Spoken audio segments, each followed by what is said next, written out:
Partisë Socialiste, zoti Taulant Balla. Por çfarë është diskutuar më tepër në mbledhjen e grupit parlamentar, kemi kolegen Raziela Myslymaj. Përshëndetje Raziela, atëherë zoti Balla, nga ajo që ne dëgjuam, për sa i përket avokatit të popullit, tha do votojmë kandidatin e parë që mbështetet nga opozita. Çka do të thotë se PS-ja do të mbështes, pra do t'ja votat për kandidatin që mund të mbështetet nga opozita për avokatin e popullit. Por çfarë është diskutuar tjetër në mbledhjen e grupit parlamentar përpos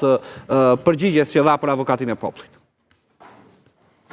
E vërtet Nertil, çështja ka qenë në fakt e fokusuar vetëm tek avokati i popullit, duke qenë se sot është edhe afati i fundit për të mbështetur me firma një nga 26 kandidatët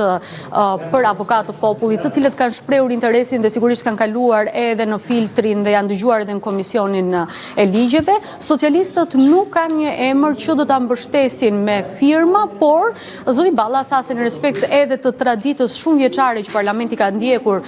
do t'i lihet opozitës të mbështes me firma, pra pas ditës së sotme do të kuptohet se cilin prej kandidatëve apo cilët prej kandidatëve do të mbështes opozita me firmat e nevojshme. Kujtoj këtu që duhen 28 firma për një prej kandidatëve, apo disa në rast se opozita do të vendosë t'i propozoj parlamentit disa kandidat për avokat të popullit, në mënyrë që të votohet dhe të kalojë në parlament. U pyet zoti Balla se i takon kritereve apo ndonjë kriteri kushtëzues, themi kështu, që mund vendosin socialistët duke qenë se kanë forcën e kartonit për të skualifikuar në seancën plenare ndonjë prej kandidatëve, mirë po nuk u shpreh as për këtë çështje për ndonjë kriter të mundshëm, si në rastin e Ledio Braus, i cili kur kandidoi për avokat popull dhe ishte gati për të votuar në seancë plenare, socialistët thanë se nuk do ta votonin, pasi nuk do të votonin një avokat partie, duke lidhur atë si avokat të Partisë Demokratike dhe të opozitës. Një kushtëzim të tillë nuk e kemi dëgjuar ende nga zoti Balla, i cili është kryetari i grupit parlamentar të Partisë Socialiste, por tha se do t'i lihet në dorë opozitës. Deri më tani as opozita në fakt nuk është shprehur qartë për një apo dy, ndoshta apo më shumë emra që do të mbështes, pra nuk kemi akoma një vendim politik nga kryetari i grupit dhe nga kryetari i Partisë zoti Berisha për emrin që do të mbështesin me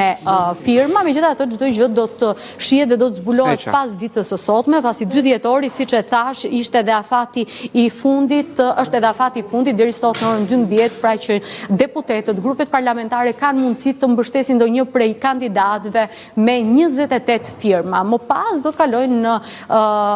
në hallkat e tjera procedurale, pra një kandidat i cili do të ketë firmat e nevojshme, pra 28 firmat do të kalojnë këto firma për të verifikuar në komisionin e ligjeve dhe më pas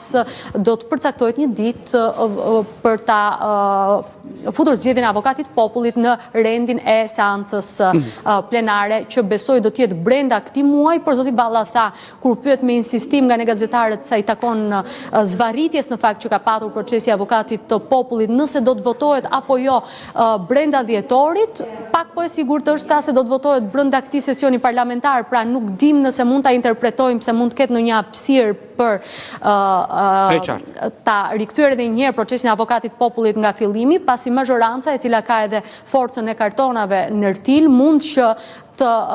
rrëzoj dhe të mos mbështes asnjë prej kandidatëve që opozita do t'i sjellë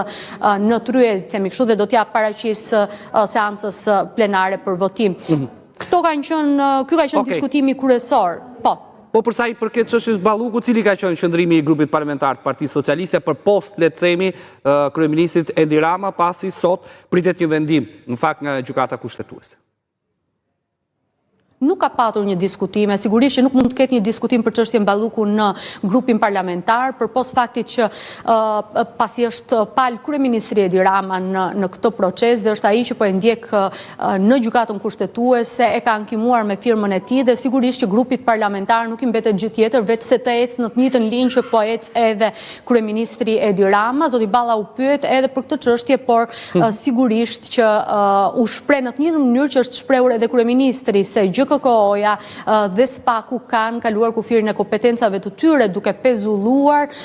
zëvendës kryeministren dhe ministren e cila si pas kryeministrit Rama, por edhe zoti Balla pak më herët, barazohet me deputetin dhe ka imunitet, pra nuk mundet si pas tyre që GKK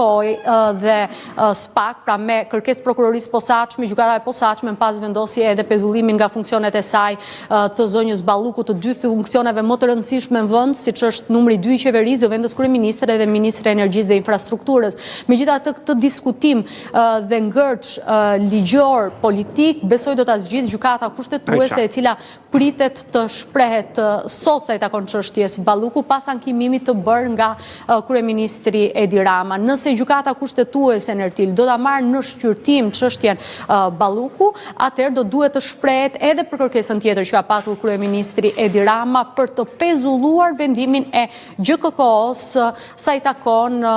masës që është marrë ndaj zonjës Balluku, duke pezulluar atë dhe kryeministri Edi Rama ka kërkuar në ankimimin e tij rikthimin me kompetencat plota në detyrë të zonjës Balluku. Mbetet për tu parë se cili do të jetë vendimi i gjykatës kushtetuese, por sigurisht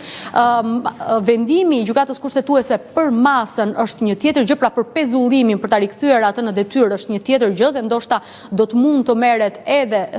sot, ndërsa vendimi për